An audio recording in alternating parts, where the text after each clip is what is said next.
Assalamualaikum warahmatullahi wabarakatuh. Waalaikumsalam warahmatullahi wabarakatuh. Selamat pagi, apa kabar semuanya? Alhamdulillah luar biasa. Kami dari kelompok 4 mata kuliah pengelolaan kelas di SD yang beranggotakan Rizky Afrina, Indah Tatasari, Mila Jawahar Komariah akan mempresentasikan pengelolaan manajemen kelas. Ya, langsung saja ke pemateri pertama, yaitu Mila Jamilah.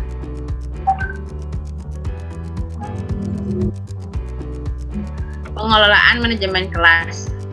Pada materi hari ini yang akan kami jelaskan yaitu pengertian menurut para ahli, tujuan, prinsip, pendekatan, penataan ruang kelas, peran guru, dan masalah yang timbul pada pengelolaan manajemen kelas. Yang pertama ada pengertian manajemen kelas. Manajemen kelas merupakan usaha guru untuk menata dan mengatur tata laksana kelas diawali dari perencanaan kurikulum, penataan prosedur dan sumber belajar, pengaturan lingkungan kelas, memantau kemajuan siswa, dan mengantisipasi masalah-masalah yang mungkin timbul di kelas. Jadi pengertian manajemen kelas ini adalah mengatur, jadi dari awalnya pembelajaran atau dari awal pembelajaran di kelas sampai akhir, yaitu diatur atau dikelola oleh guru maupun siswa itu sendiri. Nah, dan pengertian manajemen kelas menurut para ahli yang pertama ada dari Jarmanah tahun 2000 halaman 173, yaitu pengertian manajemen kelas menurut Jarmanah adalah suatu upaya memberdayagunakan potensi kelas yang ada seoptimal mungkin untuk mendukung proses interaksi edukasi mencapai tujuan pembelajaran. Nah, yang kedua yaitu menurut Sulistitirini tahun 2006 halaman 66, pengertian manajemen kelas menurut Sulistitirini adalah proses atau usaha yang dilakukan oleh seorang guru secara sistematis untuk menciptakan dan mewujudkan kondisi kelas yang dinamis dan kondusif dalam rangka menciptakan pembelajaran yang efektif dan efisien. Jadi sama seperti tadi, manajemen kelas yaitu mengoptimalkan kelas, yaitu dari awal pembelajaran sampai akhir pembelajaran. Berikutnya. Nah, tujuan manajemen pengelolaan kelas. Nah, tujuan pengelolaan kelas pada hakikatnya telah terkandung dalam tujuan pendidikan. Secara umum, pengelolaan kelas adalah penyediaan fasilitas bagi bermacam-macam kegiatan belajar siswa dalam lingkungan sosial, emosional, dalam intelektual, dalam kelas. Fasilitas yang demikian itu memungkinkan siswa belajar dan bekerja. Terciptanya suasana sosial yang memberikan kepuasan, suasana disiplin, perkembangan intelektual, emosional, dan sikap serta apresiasi pada siswa. Nah, tujuan pengelolaan kelas adalah agar setiap anak di kelas dapat bekerja dengan tertib sehingga tercapai tujuan pengajaran secara efektif dan efisien. Jadi dari mulai fasilitas, mulai interaksi sosialnya itu dikelola atau dimanajemen pengelolaan kelas tersebut. Jadi agar, kan tadi sama seperti yang tadi, agar kelas optimal dari awal sampai akhir. Ada prinsip manajemen pengelolaan kelas, hangat dan antusias. Nah, jadikan kelas itu menjadi kelas yang hangat di sini, yaitu siswa maupun guru itu menjadi nyaman. Nah, dan antusias itu yaitu murid menjadi antusias saat belajar. Gitu. Jadi bagaimana sikap seorang guru agar anak nyaman dalam pembelajaran atau dalam kelas. Yang kedua, pasti dalam kegiatan pembelajaran ada tantangannya, baik dari gurunya atau dari muridnya sendiri. Dan ketiga adalah bervariasi. Nah, jadikan kelas bervariasi, baik dalam sarana prasarana maupun kegiatan pembelajaran. Yang keempat, keluasan, yaitu keluasan seorang guru dalam mengajar. Bagaimana kita berekspresi dalam mengajarkan pembelajaran kepada anak. Jadikan kelas itu tidak kaku gitu.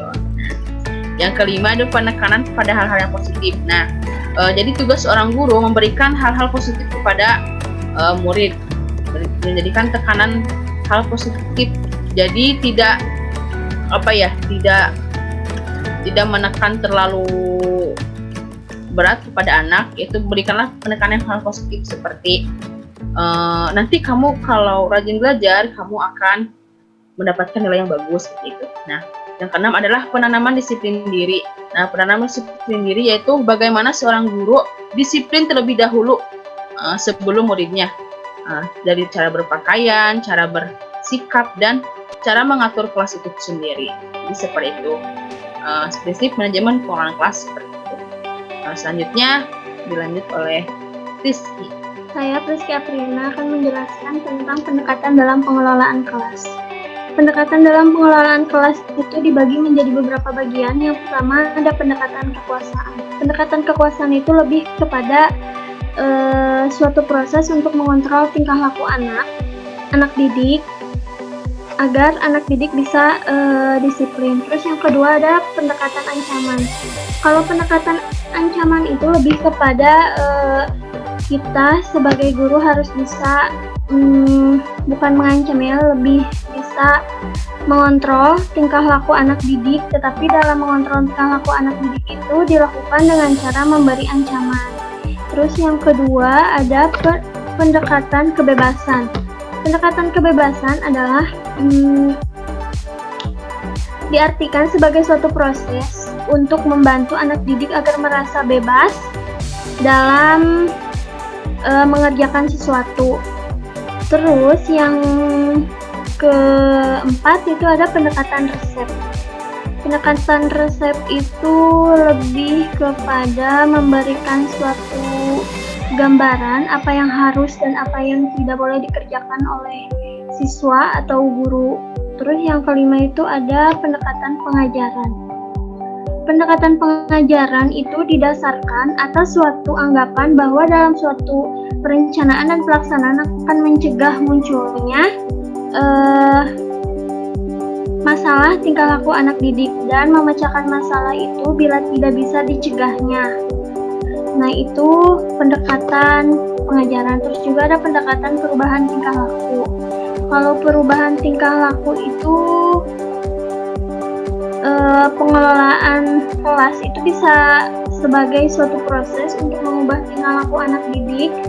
Peran guru adalah mengembangkan tingkah laku anak didik yang baik dan mencegah tingkah laku anak didik yang kurang baik. Nah, pendekatan ini berdasarkan perubahan tingkah laku behavior modification approach. Ini bertolak dari sudut pandang psikolog behavior.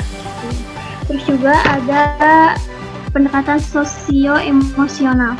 Kalau pendekatan sosio-emosional, apabila hubungan antar pribadi yang baik berkembang di dalam kelas, hubungan tersebut meliputi hubungan antara guru dan siswa serta hubungan antar siswa sebaliknya gitu. Terus juga ada pendekatan kerja kelompok. Kalau pendekatan kerja kelompok itu, peran guru harus mendorong perkembangan dan kerjasama kelompok, pengelolaan kelas dengan proses kelompok memerlukan kemampuan guru untuk menciptakan kondisi-kondisi yang memungkinkan kelompok menjadi kelompok yang produktif. Terus juga ada pendekatan elektis atau pluralistik. Itu menekankan pada potensialitas mungkin ya, kreativitas dan inisiatif atau guru kelas dalam memilih berbagai pendekatan tersebut berdasarkan situasi yang dihadapinya. Selanjutnya, terus ada penata ruang kelas. Penata ruang kelas menciptakan suasana belajar agar lebih bersemangat, memperhatikan peraturan atau penata ruang belajar dalam mengatur ruang belajar. Hal-hal yang diperhatikan adalah ukuran dan bentuk kelas. Yang pertama ada bentuk serta ukuran bangku dan meja anak didik. Nah, kita sebagai calon guru atau sebagai guru harus tahu bagaimana bentuk atau ukuran bangku di sekolah, setidaknya harus tahu gitu. Terus juga yang kedua ada jumlah anak didik dalam kelas. Kalau jumlah anak didik dalam kelas itu minimalnya itu 20. Jadi jangan lebih. Terus juga ada jumlah anak didik dalam setiap kelompok. Kalau jumlah anak didik dalam setiap kelompok itu, misalnya di dalam kelompok itu ada 5 kelompok. Kita bagi ada 5 kelompok, misalkan kita bagi dalam satu kelompok itu ada 4 kelompok. Nah, di dalam kelompok itu kita bisa mengajarkan anak, kan jumlah anak di dalam setiap kelompok itu bermacam-macam sesuai dengan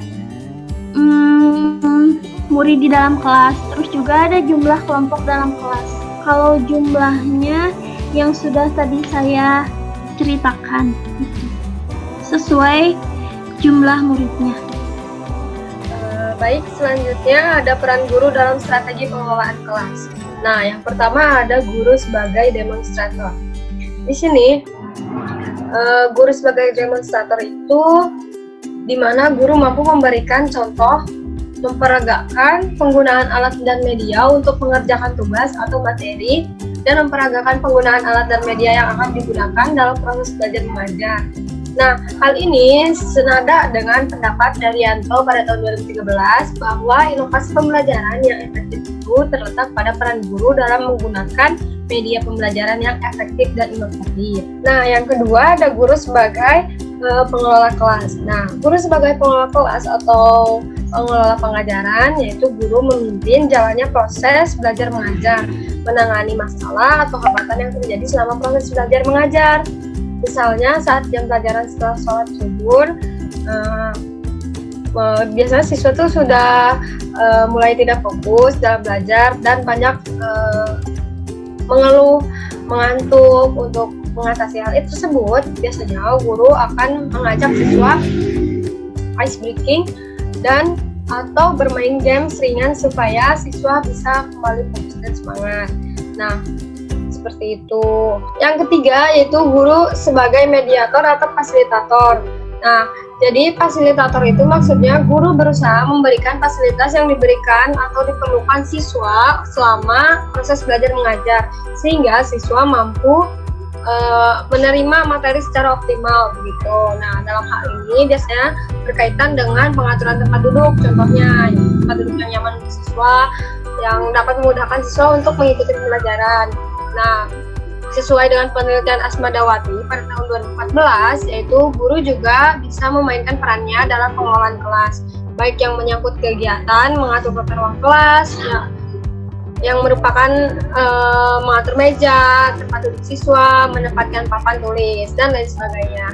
Lalu yang ketiga adalah, yang keempat adalah guru sebagai evaluator. Nah, ini merupakan poin terpenting, di mana evaluator itu guru memantau perkembangan hasil belajar siswa secara keseluruhan dan membuat rangkuman guna meningkatkan kompetisi siswa. Nah, di sini evaluator itu sangat penting karena guru akan mengetahui pencapaian siswa baru sampai mana, lalu bagaimana reaksi siswa ketika kita sedang mengajar, apakah ajaran yang kita ajarkan sebagai guru itu kepada siswa tertanam dengan baik gitu kan, ataupun tidak. Nah, itu jadi kita bisa mengetahui kesalahan dari pembelajaran tersebut itu apakah dari modelnya, apakah dari kita sebagai guru, atau dari murid-murid sendiri yang susah menerima materi yang kita transfer begitu. Selanjutnya ada slide berikutnya. Nah, slide berikutnya ini hampir sama dengan penjabaran yang beberapa yang tadi. Nah, katanya masalah yang timbul dalam pengelolaan kelas itu ada beberapa. Di sini misalnya keanekaragaman masalah perilaku siswa itu bisa menimbulkan beberapa masalah pengelolaan kelas. Menurut Made Pidarta, masalah-masalah pengelolaan kelas yang berhubungan dengan perilaku siswa seperti kurang kesatuan dalam kelompok-kelompok, moral rendah, tidak mampu menyesuaikan lingkungan yang berubah, dan lain sebagainya. Kemudian, kegiatan interaksi edukatif yang pendekatan kelompok menghendaki peninjauan pada aspek perbedaan individual anak didik. Seperti itu. Jadi permasalahan sangat banyak sekali gitu kan. Nah, misal dari pengelolaan, misal jadi dari aspek guru sebagai fasilitator. Nah, itu diadakan karena ada beberapa masalah yang ada di kelas. Jadi ada misalkan siswa yang berkacamata gitu kan, siswa yang berkacamata dia kan rabun jauh. Jadi dia kalau ditempatkan duduk di belakang kelas gitu, dia kurang maksimal belajarnya, akan terlihat sekali dari nilai yang dia dapat. Lalu kita bisa atur gitu kan, misal di rolling tempatnya gitu kan, tempat duduknya dari yang belakang ke depan terus mundur melakukan itu terus setiap hari atau setiap minggunya. Nah, di situ bisa saja merupakan sebuah penanganan dari masalah yang ada di dalam kelas. Nah, seperti itu ya teman-teman semuanya. Selesai. Terima kasih. Baik, sampai di sini presentasi dari kelompok 4. Mudah-mudahan apa yang kami sampaikan dapat bermanfaat dan dapat diamalkan untuk kedepannya. Terima kasih. Wassalamualaikum warahmatullahi wabarakatuh. Waalaikumsalam warahmatullahi wabarakatuh. Sampai bertemu pada video selanjutnya teman-teman. Ya, dah.